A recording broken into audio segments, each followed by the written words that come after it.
ಇಂದೇ ಡೌನ್ಲೋಡ್ ಮಾಡಿ ಮತ್ತು ನಿಮ್ಮ ನೆಚ್ಚಿನ ಶೋಗಳನ್ನು ಆನಂದಿಸಿ.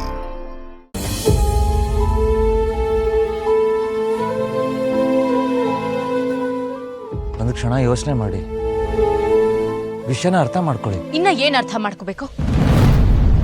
ಈ ಮಗು ಹುಟ್ಟಿದ್ರೆ ಅದ್ರ ಭವಿಷ್ಯ ಏನು, ಏನೆಲ್ಲ ಕಷ್ಟಗಳು ಎದುರಾಗಬಹುದು ಅಂತ ಯೋಚನೆ ಮಾಡ್ಕೊಂಡೆ ನಾನು ಈ ನಿರ್ಧಾರ ತಗೊಂಡಿರೋದು. ನನ್ನ ನಿರ್ಧಾರನ ಪ್ರಶ್ನೆ ಮಾಡೋದಕ್ಕೆ ನೀವ್ ಯಾರು ಕರ್ಣ? ಬಾಯ್ ಬಿಟ್ರೆ ನನ್ ಮನುಷ್ಯ, ಡಾಕ್ಟರ್ ಅಂತ ದೊಡ್ಡ ವೇದ ಅಂತ ಮಾತಾಡ್ತೀರಾ? ಒಂದ್ಸಲ ಆದ್ರೂ ಪ್ರಾಕ್ಟಿಕಲ್ ಆಗಿ ಯೋಚನೆ ಮಾಡಿದಿರಾ? ಸ್ಟಾಪ್ ಇಟ್ ನಿತ್ಯ. ನಿಮ್ ಹೊಟ್ಟೆಲಿರೋ ಮಗುನ ನೀವೇ ಸೃಷ್ಟಿ ಮಾಡ್ಕೊಂಡಿರೋದು. ಅದು ನಿಮ್ಮ ಹತ್ರ ಕಾಡಿಬೇಡಿ ಬಂದಿತ್ತಾ ನನಗೆ ಜೀವ ಕೊಡಿ ಅಂತ? ಇವಾಗ ನಿಮ್ ಪರಿಸ್ಥಿತಿ ಬದಲಾಯ್ತು ಅಂತ ಮಗು ಪ್ರಾಣ ತೆಗೆಯೋ ಅಧಿಕಾರ ಯಾರು ಕೊಟ್ರು ನಿಮ್ಗೆ? ಇದಕ್ಕೂ ನಿಮ್ಗೂ ಸಂಬಂಧ ಇಲ್ಲ ಕರ್ಣ. ನನಗೇನ್ ಸರಿ ಅನ್ಸುತ್ತೋ ನಾನು ಅದನ್ನೇ ಮಾಡ್ತೀನಿ. ಆ ಮಗು ತೆಗಿಬೇಕು ಅಂತ ನಿರ್ಧಾರ ಮಾಡಿರೋದೇ ತಪ್ಪು. ಮತ್ತೇನೇನ್ ಮಾಡ್ಬೇಕು ನಾನು? ಅಪ್ಪ ಇಲ್ಲ, ಆ ಮಗುನ ಈ ಜಗತ್ತಿನ ಮುಂದೆ ಒಂಟಿಯಾಗಿ ನಿಲ್ಸ್ಬೇಕು. ಅಪ್ಪ ಯಾರು ಅಂತ ಕೇಳಿದಾಗ ಉತ್ತರ ಕೊಡಕ್ಕಾಗದೆ ನನ್ ಮುಖ ನೋಡುವಂತ ಪರಿಸ್ಥಿತಿಗೆ ಆ ಮಗುನ್ ತಳ್ಬೇಕಾ? ಗಂಡ ದಿಕ್ಕಿಲ್ದಿರೋ ಮನೆ ಗೋಡೆ ಎಷ್ಟೇ ಗಟ್ಟಿಯಾಗಿದ್ರು ಜಗತ್ತಿನ ಕಣ್ಣಿಗೆ ಕಲ್ಲಿಟ್ಟಿಗೆ ಪುಡಿಯಾಗೋ ಗಾಜಿನ ಮನೆ ತರನೇ ಕಾಣೋದು.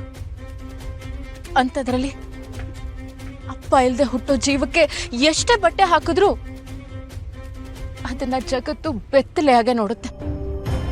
ಹೆತ್ತೋರಿಲ್ದೆ ಬೆಳೆಯೋದು ಎಷ್ಟು ಕಷ್ಟ ಅಂತ ನನಗೆ ಚೆನ್ನಾಗಿ ಗೊತ್ತು. ಅನಾಥರು, ದಿಕ್ಕಿಲ್ದಿರೋರು, ಅನಿಷ್ಟ್ರು ಅಂತ ಎಷ್ಟೋ ಮಾತುಗಳು ಕಾದ ಸೀಸದ ತರ ಕಿವಿಗೆ ಬೀಳ್ತಾನೆ ಇರುತ್ತೆ. ಹಸು ಅಂದಾಗ ಅರ್ಥ ಮಾಡ್ಕೊಳ್ಳೋರಿರಲ್ಲ, ಆಸೆಗಳನ್ನ ಏನಾದ್ರೂ ನೋಡಿದಾಗ ಕೊಡ್ಸೋರಿರಲ್ಲ, ಕಷ್ಟ ಅಂದಾಗ ಕೈ ಹಿಡಿಯೋರಿರಲ್ಲ, ಖುಷಿ ಪಟ್ಟಾಗ ತಲೆ ಸವರೋರಿರಲ್ಲ. ಅಂತ ಜೀವನ ನನ್ನ ಶತ್ರುಗೂ ಬರಬಾರ್ದು ಅಂತ ಬೇಡ್ಕೊಳ್ಳೋಣ ನಾನು. ಅಂಥದ್ರಲ್ಲಿ ನನ್ನ ಮಗು ಈ ಕಷ್ಟ ಎಲ್ಲ ಅನುಭವಿಸೋಕೆ ಅವಕಾಶ ಮಾಡ್ಕೊಡ್ಲಾ? ಯಾರು ಎಷ್ಟೇ ಚೆನ್ನಾಗಿ ನೋಡ್ಕೊಂಡ್ರು ಅಪ್ಪನ ಹೆಗ್ಲು, ಅಮ್ಮನ ಮಡಿಲು ಸಿಗೋಕೆ ಸಾಧ್ಯನೇ ಇಲ್ಲ. ಆ ನೋವು ಜೀವನ ಪೂರ್ತಿ ಇರುತ್ತೆ ಅಂತ ಗೊತ್ತಿದ್ದು ಉಸಿರಾಡ್ತಿರೋದು ಎಂತ ಶಾಪ ಆಗುತ್ತಾ? ಒಂದ್ ತಿಳ್ಕೊಳ್ಳಿ ಕರ್ಣ, ಹೆರೋ ನೋವು ಹೆಣ್ಣಿಗೆ ದುಡ್ದು ಅಂತಾರೆ. ಆದ್ರೆ ತನ್ನ ಹೆತ್ತೋರು ಯಾರು ಅಂತಾನೆ ಗೊತ್ತಿಲ್ಲದೆ ಬದುಕೋದು ಅದಕ್ಕಿಂತ ದೊಡ್ಡ ನೋವು. ಅದನ್ನ ಸಾಯೋವರೆಗೂ ಪ್ರತಿ ಕ್ಷಣ ಅನುಭವಿಸ್ಬೇಕು.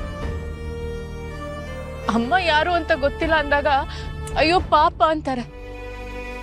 ಆದ್ರೆ ಅಪ್ಪ ಯಾರು ಗೊತ್ತಿಲ್ಲ ಅಂದ್ರೆ ಛೀ ಥೂ ಅಂತಾರೆ. ಯಾರಿಗೋ ಹುಟ್ಟಿರೋದು ಅಂತ ಮಾತು ಕೇಳಿಸ್ಕೊಳ್ಳೋದ್ರ ಜೊತೆಗೆ ಅಮ್ಮನ್ಗಾಗೋ ಅವಮಾನ ನೋಡ್ಕೊಂಡು ಬೆಳಿಬೇಕಲ್ವಾ ಮಗು?